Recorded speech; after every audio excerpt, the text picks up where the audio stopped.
Nous avons attendu toute notre vie pour ce moment. Notre existence même ne dépend que de cette mission. Qui sommes-nous réellement? Que sommes-nous réellement? Nous sommes des conquérants. Nous n'échouerons pas à prendre l'autre. Non, ce monstre dégoûtant qu'est l'humain n'est qu'un obstacle sur notre chemin vers la victoire. Est-ce que ce sac d'os pathétique dans lequel nous vivons nous empêchera de conquérir le monde? Non! La foule rugit. Zagan sourit en regardant ses troupes fortes et indomptées. Ils lèchent leurs dents pointues, désireux de déchiqueter quiconque se dresse sur leur chemin. Nous ne perdrons pas une minute de plus, car le temps est venu de planifier notre prochaine attaque contre un autre humain. Jusque-là, nous sommes tombés comme des mouches, à gauche, à droite et au centre. C'est un signe de faiblesse, et nous ne pouvons pas l'admettre. Nous ne serons pas amoindris par cette espèce. Je veux voir les humains tomber à genoux. Je veux les voir faibles. Je veux les voir se recroqueviller. Nous devons leur montrer qui sont les patrons. Distanciation sociale. Se laver les mains. L'humain tombera en un rien de temps. Et à ce moment-là, je veux voir leur sang se refroidir. Une silhouette élancée et charismatique se dirige vers le général Zagan, alors qu'il planifie sa stratégie d'attaque auprès de ses soldats. « Quelle est la situation ?» demande Zagan. « Nous venons de transporter toutes nos meilleures troupes dans la cavité nasale. Nous sommes prêts et attendons vos ordres. »« Combien ?»« Près d'1 milliard. »« Bien, c'est assez pour garantir la survie de nos plus forts soldats.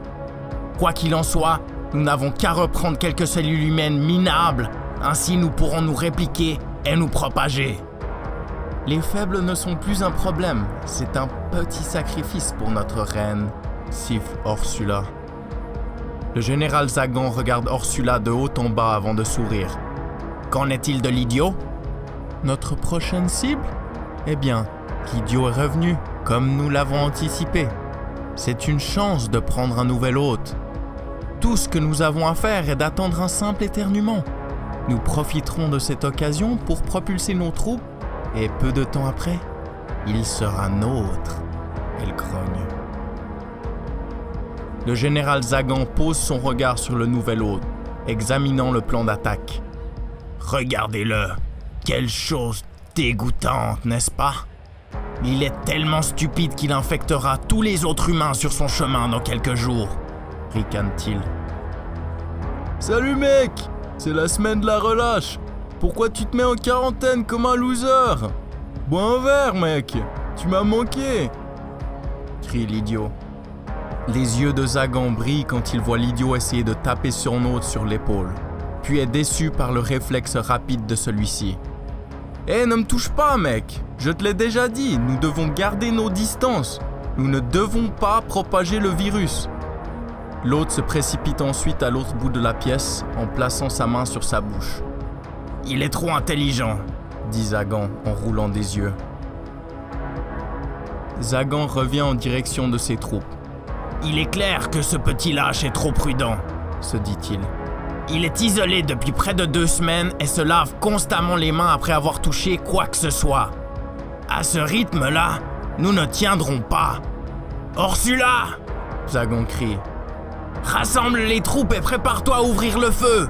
Nous allons créer suffisamment d'irritation dans le nez pour que l'humain éternue.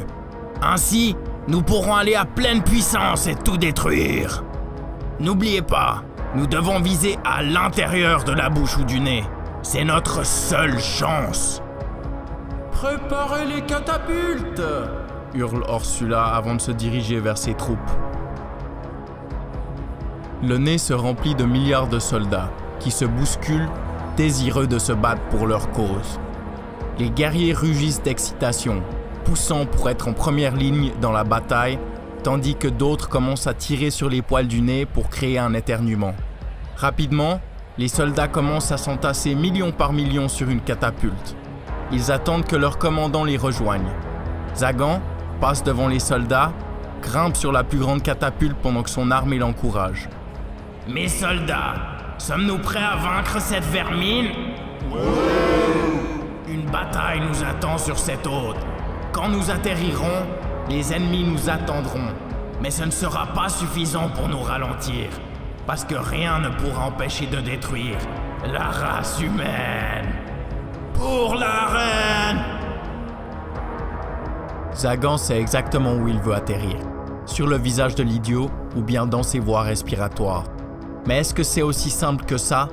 Si elles visent la bouche, les catapultes devront tirer très précisément. Mais si elles loupent leur cible, beaucoup de soldats de l'armée de Zagan périront, sans nouvel hôte pour survivre. Tant pis, envisage-t-il. Seule la survie des plus aptes compte. Ceux d'entre nous qui réussiront pourront prendre le contrôle du corps tout entier. Chaque catapulte est maintenant déployée, prête à tirer à pleine puissance, afin que l'armée puisse atteindre le visage du nouvel hôte. Les soldats applaudissent avec excitation. Ils tapent du pied en s'alignant, attendant leur tour sur les catapultes. Et de toutes ses forces, Zagan crie « Prêt, armé, feu !»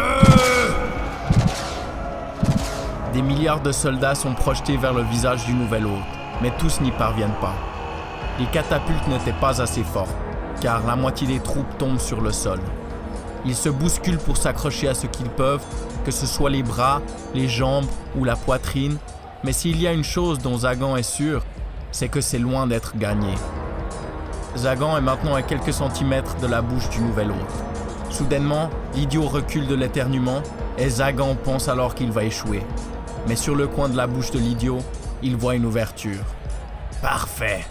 Il sourit et se glisse directement dans la crevasse entre les lèvres. Zagan ouvre lentement les yeux. Il entend le bruit du chaos partout. Toujours hébété, il peine à s'asseoir. « Merde! Depuis combien de temps est-ce que je suis inconscient ?» Il regarde autour de lui et voit que les défenses du système immunitaire de l'hôte ont déjà été alarmées. Cela signifie qu'il doit être endormi depuis plusieurs jours. « Ah putain !» pense-t-il. Mais au moment où il commence à se lever, une monture géante conduite par un anticorps se précipite sur lui, coupe un soldat viral en deux qui tombe au sol. Zagan essaye de récupérer ses esprits, mais tout ce qu'il peut voir, ce sont ces soldats qui tombent comme des mouches à côté de lui. Il écarte leur corps inutile et tire rapidement sur l'une des montures d'anticorps. Puis il se redresse avant de donner un puissant coup de pied directement au visage de l'anticorps, le forçant à tomber de sa monture. « Hélios! Non !» Une femme pleure au loin. Zagan tourne rapidement la tête dans la direction du bruit et est ébloui par la vision de la plus belle qu'il n'ait jamais eue. Une silhouette voluptueuse brille de loin. Ses cheveux sont épais et longs. Chaque mèche dorée capte les rayons du soleil. Sa cape tombe parfaitement sur ses épaulettes. Un symbole est gravé de chaque côté. Sa jupe, bien que courte, est faite d'armure pour protéger son corps parfait et solide de toute blessure. Et ses yeux, d'un bleu perçant, si léger qu'il pourrait presque paraître blanc, regardent fixement Zagan. Et elle est furieuse. Il ne peut s'empêcher de se demander « Qui est cette beauté? Et comment puis-je mettre la main dessus? Qui qu'elle soit, je la veux pour moi tout seul, » murmure-t-il, se léchant les lèvres très lentement. Si Zagan est correct, c'est une lymphocyte B, la mère des défenses anticorps, et c'est exactement ce qu'il veut corrompre. Quel gaspillage de beauté! Parce que quand j'en aurai fini avec elle, elle sera aussi vile que moi. Plus rapide que jamais, il écarte sa cape et arrache une chaîne de sa ceinture. Il commence à la balancer en mouvement circulaire pour atteindre un élan maximal. Et là, il lance la chaîne en direction de la jeune fille, l'enroulant autour de ses jambes, la forçant à tomber par terre. « Je t'ai eu !» aboie-t-il. Lentement, il tire son corps immobilisé vers lui jusqu'à ce qu'elle soit assez proche. Et avant qu'elle ne puisse se dégager, il pose fermement son pied sur son cou, la regarde dans les yeux et dit « On va s'amuser un peu, pas vrai, poupée ?»